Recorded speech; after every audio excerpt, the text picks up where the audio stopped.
The Fear of Flying Club by Angela Roberts. McKenzie. McKenzie felt like crap. He hadn't slept well the previous night, his slumber having been continuously disturbed with nightmares of plane crashes. He generally suffered from two recurring dreams on this matter. In one, he would be sitting in a regular airliner when suddenly the plane would nosedive at a sharp angle.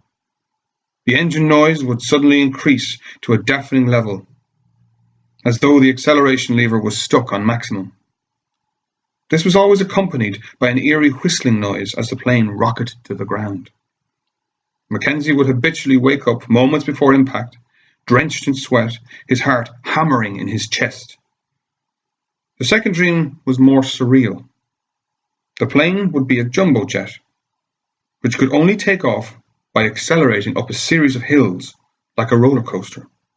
Every time they reached the top of a hill, McKenzie would hold his breath to see whether the plane would take off and stay in the air, or whether it would go racing down the other side of the hill. It was the morning of another promotional visit, this time to Sweden. He had arrived at Stansted Airport using public transport. It had meant a horrendously early start, but as he had spent most of the night awake, he had been grateful for an excuse not to fall back into his twisted dreams. He knew that if he was going to make it on board the flight to Gothenburg, he would need a little pharmaceutical help, which meant that he would be unfit to drive. Luckily, he had a list of contacts on his mobile phone who could score him some diazepam without asking any questions. He had swallowed one of the little white pills with a mug of vodka before leaving the house. He wasn't usually a vodka drinker, but to be able to stomach any alcohol at 6 a.m., he had opted for the most flavourless. He asked the check-in assistant for a seat next to the emergency exit. If that thing was going down, he wanted to be in control of getting himself out as quickly as possible. On clearing security, he headed straight for one of the small bars, where he downed another 3 large vodkas and a second Valium. He was so anxious about the flight that he knew he couldn't speak to anyone. Not until they landed safely on the other side, provided that they did land safely. In the hope of avoiding Alfie and the rest of the band, he waited until the last call before walking to the gate. Kitty gave him a little wave as he fumbled his way into his overwing seat. She was sitting a little further back, next to Alfie, clearly relieved that he had made it onto the flight.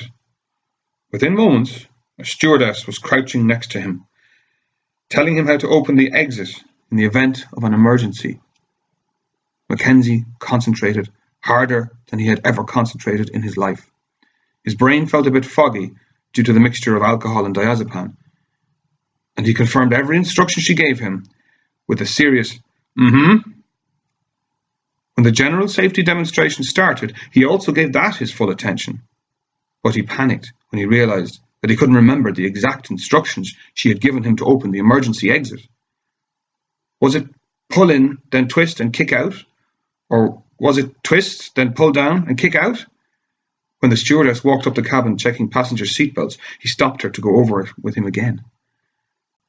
With takeoff approaching, he was glad he had managed to secure a seat away from the others. Obviously, he didn't want them to see that he was petrified of flying, but also he was keen to avoid questions about the death of his grandmother. He had told Alfie that this was why he had been unable to fly to Amsterdam the previous week, and was hoping little G hadn't remembered that one of his grandmothers had died when they were in year 10, and that the other one was alive and well and living in the Isle of Dogs. As the engines roared in preparation for takeoff, McKenzie screwed his eyes tight and sang a song in his head. He was gutted that headphones were not permitted during takeoff, as he would have liked something to drown out the terrifying sound. Hurtling down the runway, McKenzie felt his guts turn to liquid. He gripped onto the armrest urgently as the plane tilted backwards and made its ascent. On reaching cruising altitude, he opened his eyes, but kept his hands firmly on the armrest, only removing them when the cabin crew arrived with the alcohol trolley.